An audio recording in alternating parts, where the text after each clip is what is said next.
हिंदू धर्म ग्रंथों को लेकर समय समय पर चर्चा होती रही है। खास तौर पे केंद्र में मनुस्मृति रहती है और तमाम लोग, खास तौर पे बहुजन समाज के लोग, मनुस्मृति का जिक्र करते हुए तमाम बातों को सामने लेके आते हैं। लेकिन इस बार रामचरितमानस केंद्र में है।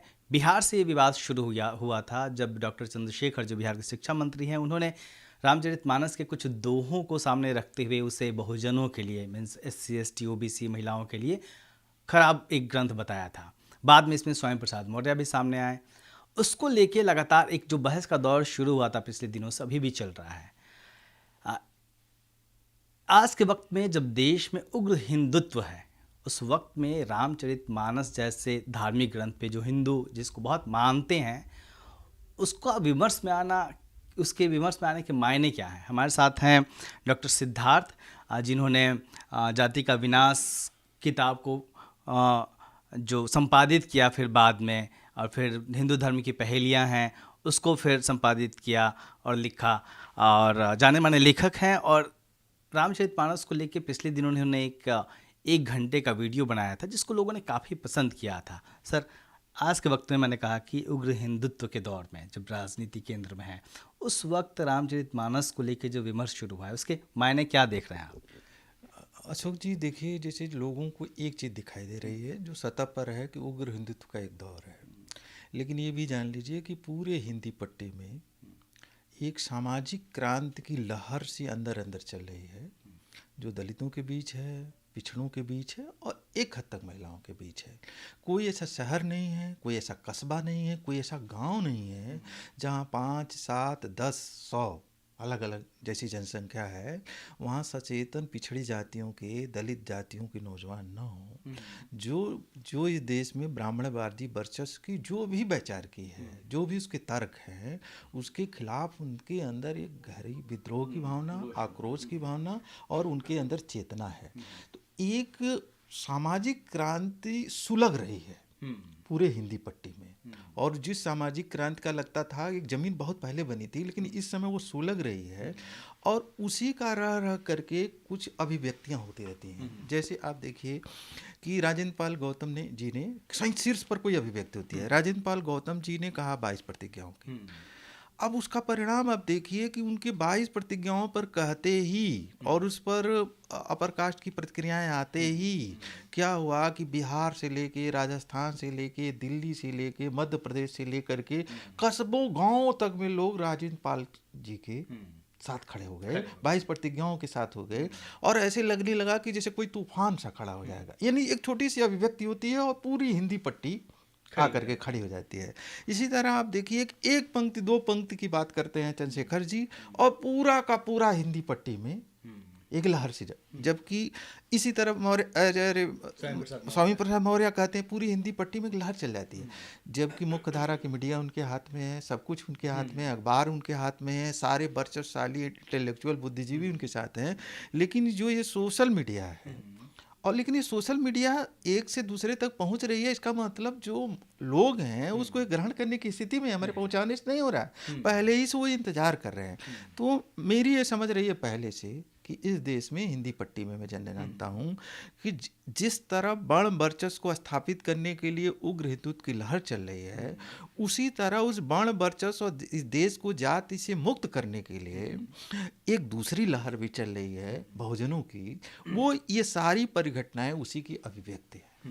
सर, इसमें एक और चीज़ देखने में सामने आई कि बिहार में जब शिक्षा मंत्री ने ये बात कही, एक बहुत भारी दबाव था मीडिया की तरफ से, लगा था कि अब उन पे एक्शन हो जाएगा, जिस तरीके से होता रहा है बाद में कि किसी ने धार्मिक बात कही तो उसके ऊपर पार्टी एक्शन ले लेती है या फिर जो पार्टी सुप्रीमो होता है। लेकिन तेजस्वी यादव ने साथ दिया, बहुत खिलाफ नहीं बोला। ऐसे ही स्वयं प्रसाद मौर्य लग रहा था अभी पिछले कुछ दिनों में कि अब इनको पार्टी से निकाल दिया जाएगा। इवन कि सपा के अंदर के लोग भी उनके खिलाफ बातें करने लगे थे, लेकिन अचानक से उनका पार्टी में कद बढ़ गया। तो जिस तरीके से अखिलेश यादव और तेजस्वी यादव ने कहीं ना कहीं एक सपोर्ट किया, वो राजनीतिक रूप से कितना महत्वपूर्ण है इस दौर में? देखिए, इस मामले में बहुत ही महत्वपूर्ण है। बहुत सारे लोगों को विशेष करके सवर्णों को तो लग ही रहा था कि वो मंत्रिमंडल से उनको हाथ धोना पड़ेगा, मंत्री पद उनका छूटेगा। लेकिन यहाँ तक कि जो दलित बहुजन लोग भी हैं और जो हम उनके समर्थक भी बहुत सारे, हम लोगों को लग रहा था कि तेजस्वी दबाव झेल नहीं पाएंगे। और ये तब लगने लगा जब नीतीश कुमार ने ये कह दिया कि शिक्षा मंत्री को अपना बयान वापस ले लेना चाहिए। इसके साथ ही तब ये बात और गहरा गई कि जब राजद के उसी मंच पर जब जगदानंद सिंह जो प्रदेश अध्यक्ष हैं और चंद्रशेखर जी, अरे प्रोफेसर चंद्रशेखर एक बात कर रहे थे और उन्हीं के राष्ट्रीय पार्टी के उपाध्यक्ष शिवानंद तिवारी उसके बिल्कुल खिलाफ बात कर रहे थे कि रामचरितमानस पर बात नहीं होनी चाहिए और इस तरह के दोहे नहीं उछाले जाने चाहिए, इसको कहने का हक नहीं है पार्टी में। यानी केवल ये दबाव बाहर अपर कास्ट का नहीं था या केवल मीडिया का नहीं था, केवल भाजपा तो हमला बोल ही रही थी।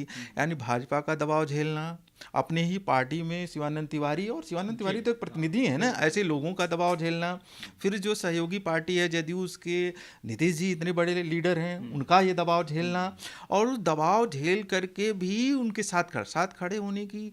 एक शब्द में कभी कभी बड़ा जो नेता होता है वो कभी कभी एक शब्द बोलता है और बहुत उसका मायने होता है। वो मायने ये है कि जब तेजस्वी से पूछा गया कि रामचरितमानस एक पवित्र किताब है, धार्मिक किताब है, उसके बारे में उन्होंने ऐसा कहा, तो तेजस्वी ने जो एक बात कही, तेजस्वी ने कहा कि इस देश में बाबा साहब द्वारा बनाया गया संविधान ही एकमात्र पवित्र किताब है और दूसरी कोई पवित्र किताब नहीं है। आप ये सारा सब लोग समझ गए कि इंपॉर्टेंट बात है कि एक मत पवित्र। यानी तेजस्वी ने कहा कि मैं, अगर उसका निहितार्थ निकालिए, मैं किसी के खिलाफ कोई बड़ी कार्रवाई तब करूंगा जब वो संविधान के खिलाफ बोलेगा। मैं संविधान के साथ हूँ, मैं संविधान के साथ हूँ, और अगर उसकी पवित्रता पर कोई बात करेगा तो मेरा दुश्मन है। और किताबों पर बात होती रहती है, अभिव्यक्ति की आज़ादी, स्वतंत्रता है, आज़ादी है। और इस मामले में देखिए वहाँ भी बिहार में इसको झेलना और भी कठिन था। मैं इस नाते बहुत तारीफ करता हूँ तेजस्वी की। वो कठिन इस नाते था वहाँ पर न केवल भाजपा के लोग यानी गोलवरकर के लोग ही नहीं खिलाफ थे, वहाँ पर जो गांधीवादी लोग हैं, जो कांग्रेसी लोग हैं, इंक्लूडिंग जो अपने को सोशलिस्ट कह करके राजद में हैं, शिवानंद तिवारी जैसे लोग जो लोहिया का, जयप्रकाश का चेला कहते हैं अपने आप को, वो लोग भी, क्योंकि ये लोग कहीं ना कहीं रामचरितमानस उसके साथ, तो उतने दबाव झेल करके जो उन्होंने किया ये बड़ी महत्वपूर्ण। लेकिन उससे भी ज़्यादा मुझे अच्छा लगा, या बहुत सारे लोगों को अच्छा लगा, मैंने तो एक जगह लिखा तो उनको सलाम भी, शुक्रिया भी अखिलेश का, क्योंकि तेजस्वी तब भी माने जाते हैं बिहार की जो राजनीति है और राजद की जो राजनीति है और तेजस्वी की हम हाँ एक वो रहा है, और वहाँ की वैचारिकी भी बिहार की अलग किस्म की है, उस पर हम लोग कभी बात करेंगे। दलित दस्तक फिर से आ गया है लेकर अपना बहुजन कैलेंडर, 2023 का बहुजन कैलेंडर। इस बार के कैलेंडर में होगा बहुत कुछ खास। जानिए उन बहुजन स्थलों के बारे में जो महत्वपूर्ण हैं। बुकिंग करने के लिए दिए गए नंबर पर संपर्क करें या व्हाट्सएप करें। लेकिन वहाँ लग रहा था कि तेजस्वी तो हो सकता है झेल भी जाए, लेकिन लगभग लोग अंदर हम लोग श्योर थे कि अखिलेश तो सरेंडर बोल ही देंगे, मौर्य निकाले जाएंगे या फिर कुछ निकाले ही जाएंगे। लेकिन उल्टा हो गया। वो ये हो गया कि न केवल मौर्य का राष्ट्रीय महासचिव हो गए, लेकिन इससे भी बड़ी बात लोग समझ नहीं पा रहे हैं, इससे भी एक बड़ी बात अखिलेश ने कल का शायद प्रेस कॉन्फ्रेंस है जिसमें अखिलेश ने कही कि जब उनसे पूछा गया कि आप उस रामचरितमानस के बारे में क्या कह रहे हैं, तो उन्होंने कहा कि कौन से पद पर चौपाई पर बात हुई है, क्या आप पत्रकारों से उन्होंने कहा कि क्या आप लोग सुना देंगे पद, आपकी हिम्मत है हमको सुना दें। सही बात है, तो अगर सुना दीजिए। तो बहुत कहने पर एक पत्रकार महोदय तैयार हुए, उन्होंने सुना दिया, तो बोले ये ताड़ना जो बात हो रही, मैं भी तो शूद्र हूँ।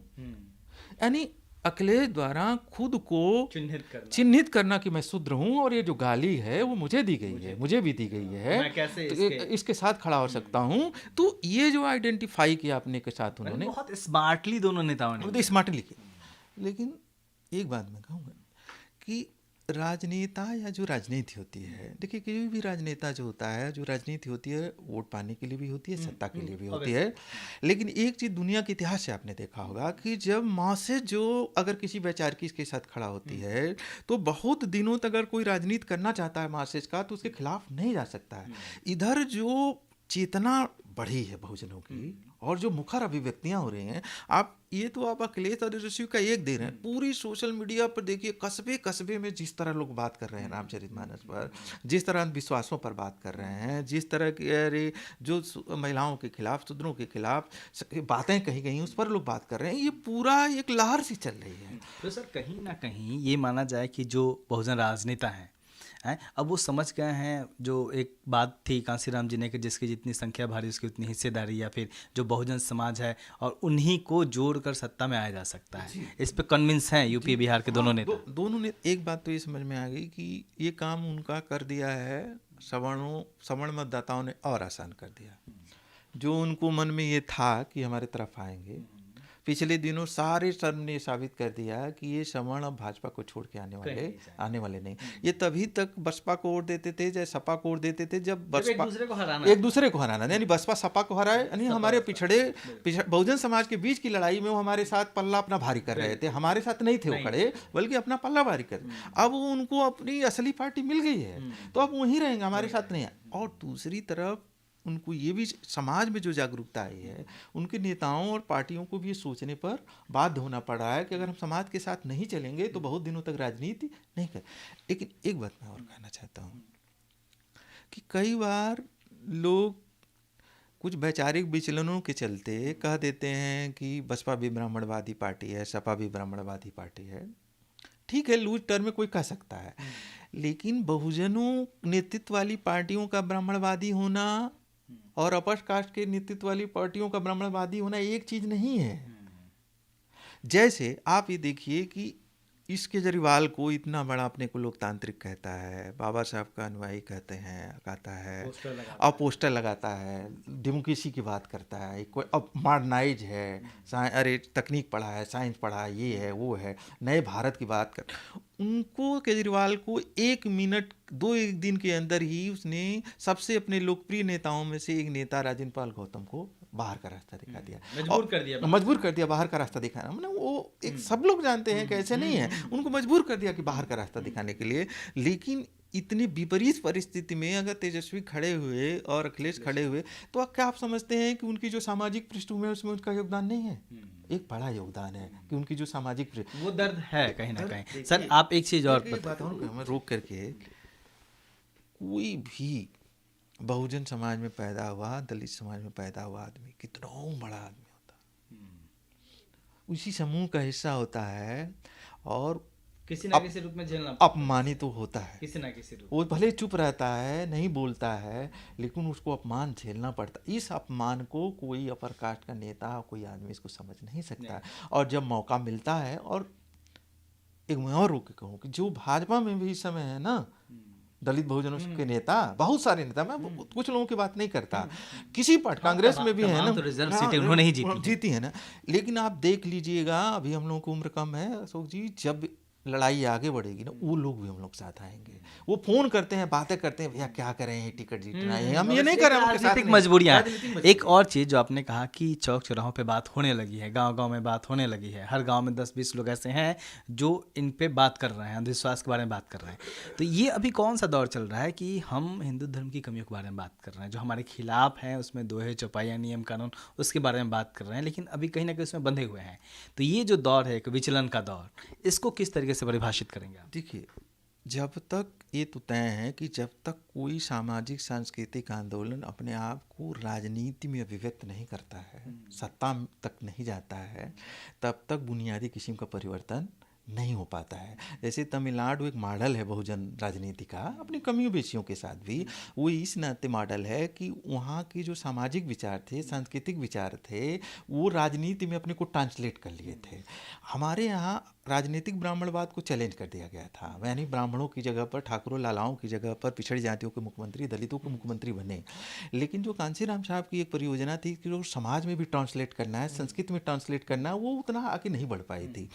लेकिन जिस तरह का सामाजिक सांस्कृतिक ये हो रहा है, बहुत जल्दी 2 परिघटनाएं घटेंगी। या तो वो हमारे राजनेता सत्ता के किनारे लगा दिए जाएंगे जो इस नए स्वर को नहीं पकड़ेंगे, या वो अपने को बदलने के लिए बाध्य होंगे। और मुझे लगता है कि ये 5-7 साल 8 साल अगर प्रतिक्रियावाद का दौर रहा है, तो अब इसके काउंटर जो प्रगतिशील रिवोल्यूशन काउंटर रिवोल्यूशन का दौर रहा है। अब रिवोल्यूशन का एक दौर बाबा साहब की शब्दावली में, क्योंकि ये लड़ाई पूरे देश की रिवोल्यूशन और काउंटर रिवोल्यूशन की है, जो बाबा साहब ने कहा था। और रिवोल्यूशन का दौर अब फिर से शुरू हो रहा है। इसकी अभिव्यक्ति 22 प्रतिज्ञाओं में, ये रामचरितमानस में, या फिर किसी और रूप में आएगी। लेकिन सर, इसमें एक बड़ी चुनौती ये होती है कि इस तरह के आंदोलन चलते हैं तमाम पॉलिटिशियंस बयान देते हैं अपने राजनीतिक फ़ायदे नुकसान को देखते हुए, है ना, लोगों को मोबिलाइज करने के लिए। लेकिन कुछ दिनों बाद वो कहीं ना कहीं शांत हो जाता है मामला, ठीक है, जहाँ से शुरू हुआ था ख़त्म हो जाता है, लोग भूल जाते हैं। लेकिन इस बार जो बात शुरू हुई है, आपने लिखा भी था फेसबुक पे कि इसको परिणति तक पहुँचाने की ज़रूरत है, तो उसका वो आप क्या सोचते हैं? देखिए, ये राजनीति में अपने परिणति तक कब पहुंचेगी, इसमें थोड़ा टाइम लगेगा। राजनीति में नहीं, जिस हाँ, संदर्भ में आपने लिखा। सामाजिक जीवन में बहुत जल्दी परिणति पहुंचने वाली। एक इसका कारण यह है कि पहले हमारे पास बाबा साहब जैसे कुछ लोग थे जो किसी बात का सैद्धांतिकरण कर सकते थे, एनालिसिस कर सकते थे, टुकड़ा टुकड़ा करके विश्लेषण कर सकते थे, सच क्या है इसको बता सकते थे। अब बाबा साहब के बहुत सारे बच्चे हो गए हैं और केवल हिंदी पट्टी में उनकी संख्या लाखों में है और उसमें कुछ बहुत ही शीर्ष स्तर के समझदार लोग हैं। ये बढ़ते जा रहे हैं विश्वविद्यालयों में, यहाँ वहाँ, भले चुप हूँ। मुझे लगता है कि ये आने वाला जो 10 साल है, हिंदी पट्टी में जो ये ब्राह्मणिकल वर्चस्व है, फ्यूडल वर्चस्व है, ये कास्ट वर्चस्व है, ये सारा इंटेलेक्चुअल बौद्धिक सांस्कृतिक तबके पर जो इनका वर्चस्व है, ये टूट जाएगा और हिंदी पट्टी का मॉडर्नाइजेशन शुरू होगा और इस प्रक्रिया में एक सुंदर भारत बनेगा, इसका आधुनिक तो भारत। क्या जो धर्म ग्रंथ हैं, हिंदू धर्म ग्रंथ, उनका पुनर्पाठ लगातार करने की ज़रूरत है? देखिए, हिंदू धर्म का पुनर्पाठ करने की बहुत ज़्यादा ज़रूरत मैं बार बार कहता हूँ। दो अलग अलग है हमारी राजनीतिक लड़ाई। बाबा साहब उसी समय जो लोग दोनों को मिलाते हैं, संविधान सभा में एक काम कर रहे थे और उसी दिन रात को आके रिडल्स ऑफ हिंदुइज्म लिखते थे और इतना महत्वपूर्ण उसको मानते थे। एवोल्यूशन एंड काउंटर रिवोल्यूशन उसी दौरान लिखी गई है, रिडल्स ऑफ हिंदुइज्म उसी दौरान लिखी गई है, बुद्ध और उनका धम्मा उसी दौरान लिखी गई है। और उस काम को इतना महत्वपूर्ण मानते थे कि वो कहते थे कि अगर मैं मरने से पहले कर दूँ, जबकि वो संविधान बना चुके थे, तो मेरा जीवन सार्थक हो जाएगा। क्योंकि एक जगह उन्होंने, देखिए आज क्या हुआ है, बाबा साहब ने एक चीज़ हमको संविधान में दिला दी, हमको पॉलिटिकल इक्वल बना दिया और पॉलिटिकल इक्वल होने का परिणाम देख लिए क्या हुआ है। ठीक है, आज कोई कल्पना भी नहीं कर सकता है कि पिछड़े दलित के बिना प्रधानमंत्री की, मंत्रिमंडल की, राष्ट्रपति की और विधानसभाओं की, आज की तारीख तो हकीकत है ना भाई। चलिए वो कम काम करते हैं, ज़्यादा काम करते हैं, उस पर बहस होती रहेगी, लेकिन पॉलिटिक्स में हम शीर्ष पर हैं। शीर्ष में मतलब नीचे ऊपर हमारी उपस्थिति है, ऐसा नहीं है कि हम बाहर हैं और बाहर कोई कर भी नहीं कर अब नहीं कोई कर पाएगा, सवाल ही नहीं उठता है, कर ही नहीं सकता है, अब कोई बाहर नहीं कर सकता है। तो बाबा साहब ने संविधान के थ्रू जो एक काम किया था उसका एक हिस्सा पूरा हो गया। अब जो बाबा साहब ने सोशल डेमोक्रेसी की बात की थी और जो इकोनॉमिक डेमोक्रेसी की बात की थी वो अभी अधूरा है।